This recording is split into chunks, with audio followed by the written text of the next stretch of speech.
Entrevista Matutina. Amigos, bienvenidos a Entrevista Matutina por Venevisión. Aquí estamos, como todos los días, comenzando la jornada con los puntos de vista de los protagonistas de la vida nacional. Hoy nos acompaña en el estudio Anaí Arismendi, representante de egresados de la Escuela de Comunicación Social de la Universidad Central de Venezuela. Bienvenida, gracias por acompañarnos. Gracias a ti. ¿Cómo se encuentra la situación luego desde el punto de vista de los egresados de la Universidad Central de Venezuela y específico de Comunicación Social? ¿Cómo se encuentra la situación en el ambiente electoral con la reprogramación de las elecciones? Bueno, existe mucha expectativa en torno a las elecciones para este 9 de junio. Lo primero que aspiramos que existan realmente las condiciones para que las elecciones se realicen de una manera transparente y que ofrezcan la garantía para todas las fuerzas políticas, todas las fórmulas que están participando por la renovación de las autoridades dentro de la Universidad Central de Venezuela.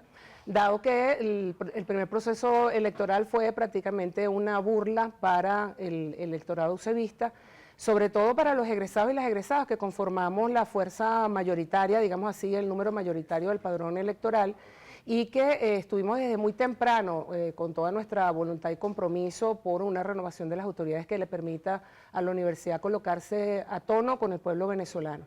Y fue muy triste ver, bueno, personas que, inclusive personas con discapacidad, adultas mayores, de todas las edades, desde temprano en las colas, y que lamentablemente, bueno, muchas no solo perdieron el día, se fueron burladas en su voluntad de voto, algunas personas inclusive se sintieron mal porque luego de varias horas, no fue sino hasta las 2 de la tarde, que la Comisión Electoral admitió lo que luego ha venido admitiendo en el Consejo Universitario, es decir, que no estaba preparada para el proceso electoral. En tal sentido, existe evidentemente la expectativa de cuál va a ser y en qué condiciones se van a realizar las jornadas de este 9 de junio y que todavía no se ha presentado cuentas claras sobre un proceso electoral que le costó a la universidad $71.000, que rechazó en su momento la posibilidad de que fuera el Consejo Nacional Electoral el que acompañara el proceso, lo cual no solo hubiese dado una mayor garantía, sino hubiese ahorrado mucho dinero a la universidad, pero que incluso también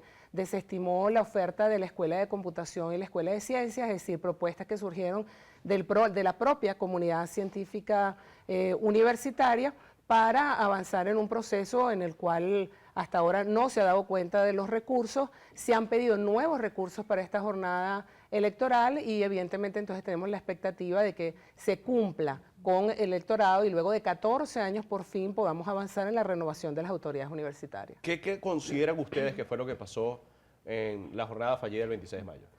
Bueno, lo que queda en evidencia es que hay una gran negligencia, porque no hay cómo explicar que el mismo día del proceso la Comisión Electoral vaya a reconocer de que no tenía el material necesario, de que no tenía los cotillones armados como era debido, de que el material no estaba en óptimas condiciones, porque, bueno, supuestamente parte del material se inundó, pero es que nosotros vivimos una situación similar durante la elección de egresados recientemente.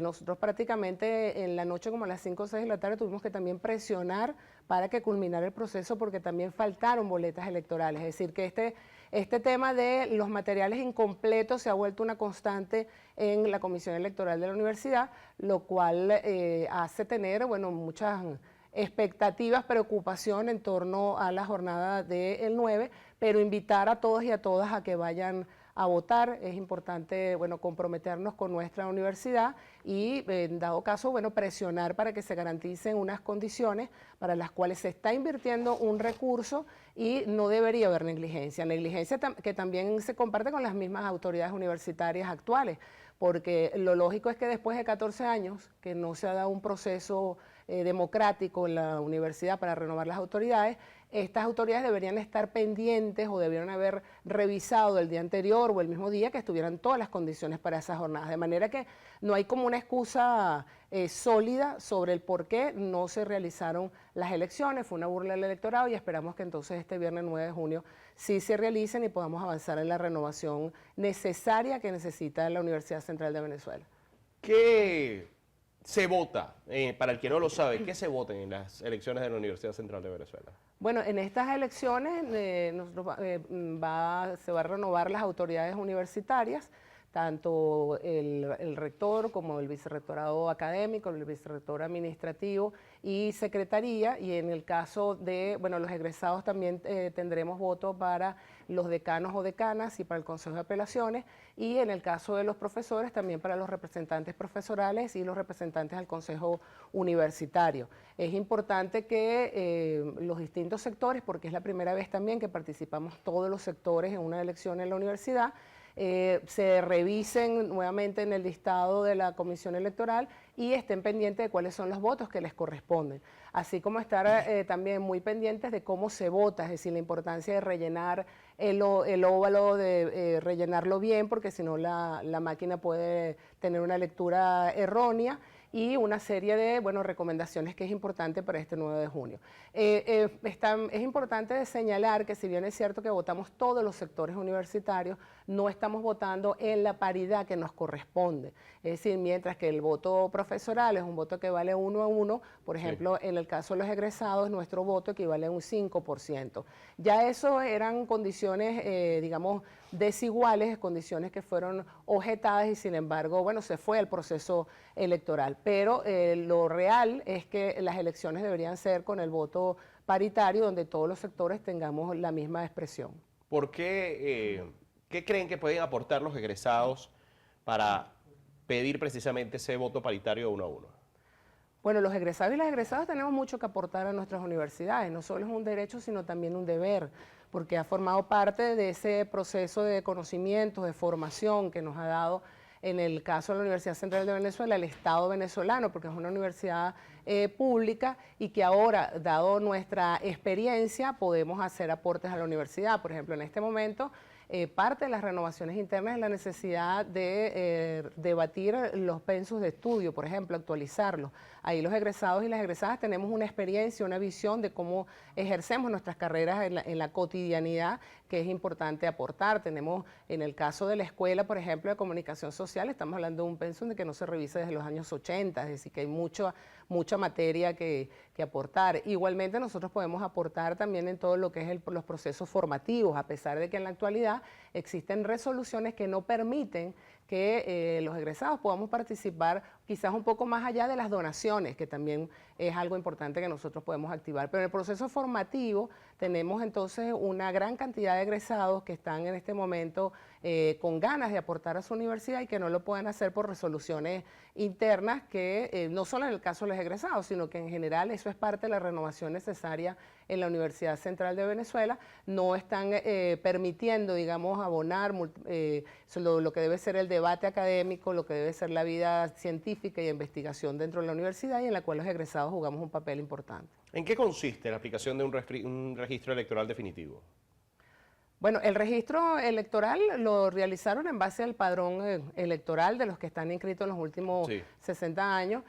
No obstante, parte del debate en estos momentos es que la Comisión Electoral anunció que no iba a publicar todas las papeletas que amerita el registro electoral actual, que asciende casi a 220.000 personas que estamos con derecho a votar en los distintos sectores, sino que iba a asumir un porcentaje según en promedio de las elecciones anteriores.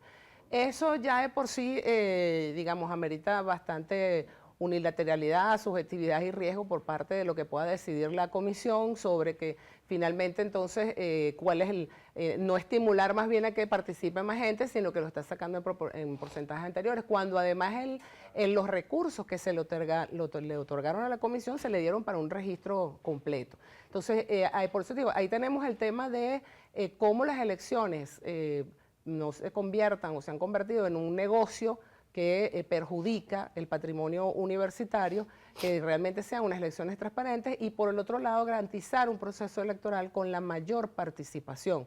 Nosotros y nosotras aspiramos que todos los sectores acudan realmente a este llamado masivo, a este proceso electoral, que independientemente de las situaciones que se vienen realizando, aspiramos que estas situaciones no tengan como intencionalidad más bien promover la abstención, o por el contrario, o más bien que las elecciones no se den este año, que sería otro de los riesgos, es decir, seguir posponiendo que ocurran situaciones que la coloquen después de las vacaciones, o el próximo año, como es elección presidencial, nos colocaría en el riesgo de que las elecciones fueran en el 2025, que es lo que nadie quiere. La universidad no aguanta más, necesita una renovación universitaria. Esperemos que, bueno, cualquiera sea la fórmula, gane en buena lid y que existan las condiciones y que podamos avanzar realmente en los cambios internos. Nos quedan un par de minutos. Le pido una respuesta breve para la siguiente pregunta. El desafío principal de todos los candidatos, de todas las fórmulas, es frenar la deserción estudiantil. ¿Cómo se frena? Bueno, yo creo que hay varios desafíos, pero ciertamente en la medida que la universidad tenga una administración más transparente de sus recursos internos, en la medida que la universidad vuelva a ser el centro cultural de conocimiento científico, de movimiento, de dinamismo a tono con la universidad, en la medida en que la universidad se coloque nuevamente a tono con lo que necesita el país, en esa medida los estudiantes tendrán muchísimas oportunidades y sobre todo cuando existe una renovación de autoridades que no utilice la universidad simplemente para sus intereses políticos, sino que realmente para el desarrollo académico y para que los muchachos se gradúen. Unos muchachos que duran 8, 9, 10 años en una carrera, evidentemente es una universidad que desestimula el estudio y eso no es lo que nadie quiere para la Universidad Central de Venezuela. Y finalmente, hablar sobre su nuevo libro, Infancia bajo asedio, esta obra que habla sobre el impacto de las medidas coercitivas unilaterales en los derechos humanos de niños, niñas y adolescentes. El caso de Venezuela entre 2015 y 2019, ¿qué se puede encontrar en este libro? Bueno, ese libro evidencia el impacto negativo de las medidas coercitivas unilaterales en los derechos de los niños, niñas y adolescentes. Es un libro que tiene una gran cantidad de cifras, datos y argumentos de cómo ha sido el impacto de las medidas en el nivel de vida, a un derecho, de un nivel de vida adecuado. Contiene además material sobre los relatores de Naciones Unidas y posiciones sobre Naciones Unidas y organismos internacionales sobre cómo estas medidas constituyen crímenes de lesa humanidad, cómo constituyen un castigo colectivo contra toda la población y cómo afectan el desarrollo y la aplicación de la Convención de los Derechos del Niño en el caso de la infancia venezolana. Bueno, enhorabuena por Gracias. esta recolección de esta recopilación de informaciones sobre la situación de la infancia venezolana en los últimos años. Gracias por acompañarnos hoy. Gracias a ti. Estuvo con nosotros Anaí Arismendi, representante de los egresados de la Escuela de Comunicación Social de la Universidad Central de Venezuela en entrevista matutina por Venevisión. Amigos, gracias por acompañarnos. Continúen con más en nuestras mañanas informativas. Ya viene Noticiero Venevisión en vivo. Fuerte abrazo para todos.